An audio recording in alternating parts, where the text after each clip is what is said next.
has been 10 years since Carson 5 fell, and this rotten place arose out of the ashes like a blood-eaten pimple. The Emperor promised peace and order, but all Ms. Zircon got was oppression and slightly cheaper consumer electronics. Travel to other worlds has been heavily restricted, along with civil liberties and public crying. But with all the bleakness and despair and hideous architecture, there is one grace note. This is where the resistance was born. Sargasso, the land the time forgot. Or rather, the land the Emperor took one look at and could not forget fast enough. Full of acidic swamps, primordial beasts, and bugs. Lots of bugs. The Emperor quickly decided that there were better ways to spend his time than conquering this mudball. The Gelatonium outpost once belonged to the Kirchu tribe, but they were wiped out when they accidentally misspelled the Emperor's name on their tax returns. Since then, the Morts have moved in and salvaged what they could. Officially, they remain neutral in the galactic conflict, but unfortunately, rumors have arisen that they have been harboring a key member of the Resistance in secret.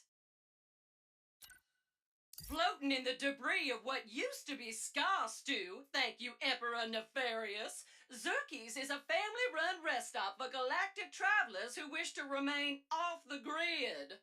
With refueling platforms and a full-service restaurant, this establishment caters to smugglers, pirates, resistance members, and anyone else wishing to try the best flurgberry pie this side of Santa Fe.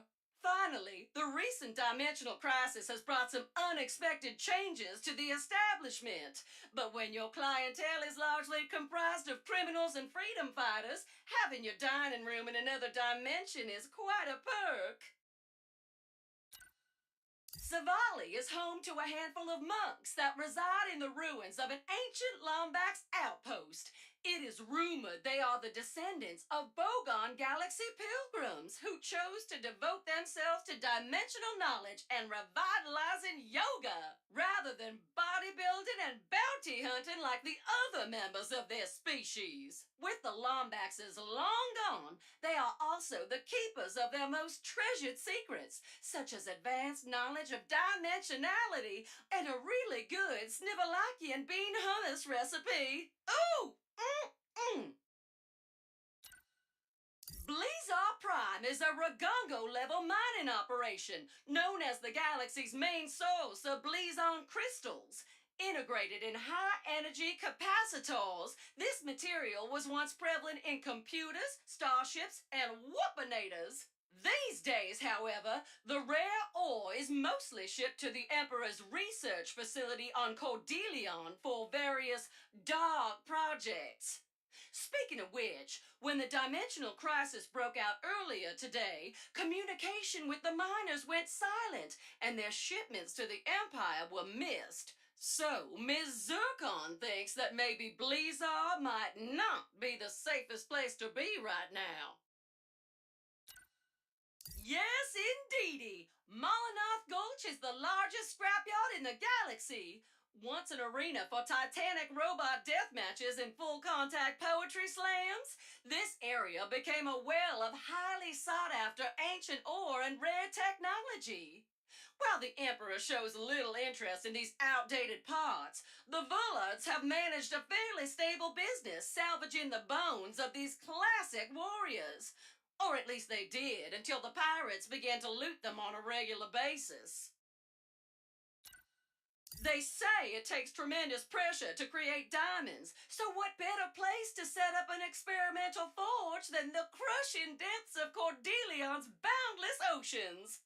Kadaro Station is one of the Emperor's most secure facilities, using a classified energy source to power its Rubion forge, which can manipulate the strongest metals while crafting the most delicate circuitry.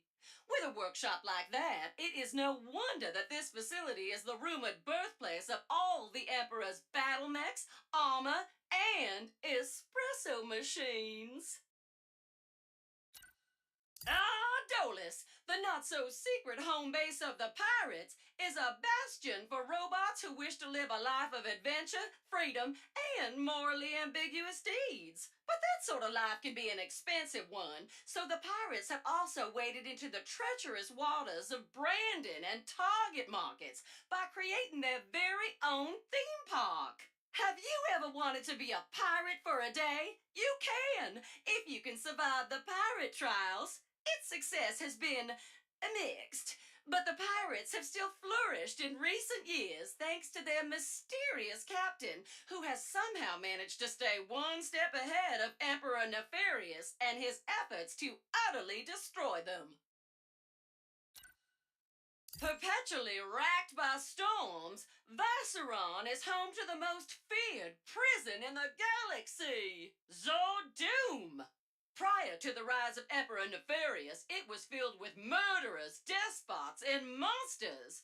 Now it is packed to the brim with suspected resistance members, actual resistance members, and anyone who may have looked at the Emperor in a funny way. Overcrowding has also become a serious issue recently, but the warden claims to have a bold new strategy: reforming prisoners with a gauntlet of crushing pistons. My dear Zerky is known for being a calm and peace-loving individual, committed to serving anyone and everyone. But what most patrons do not realize is that our family used to be elite synthoid weapons. Zerky himself conducted whole symphonies of pain, crushing his foes with ease. But as he sat amidst the ruins of Scar Stew, pondering the mass extinction he wrought upon its people, he realized that he could kill anything except hunger and thirst. So he laid down his blaster and built a place where he could try to slay those feelings on a daily basis. Ooh, so inspiring! Ms. Zircon, on the other hand, built a tidy side business selling and modifying weapons for those still hungry for violence, while their beloved son Junior set up a battle arena for those still thirsty for pain.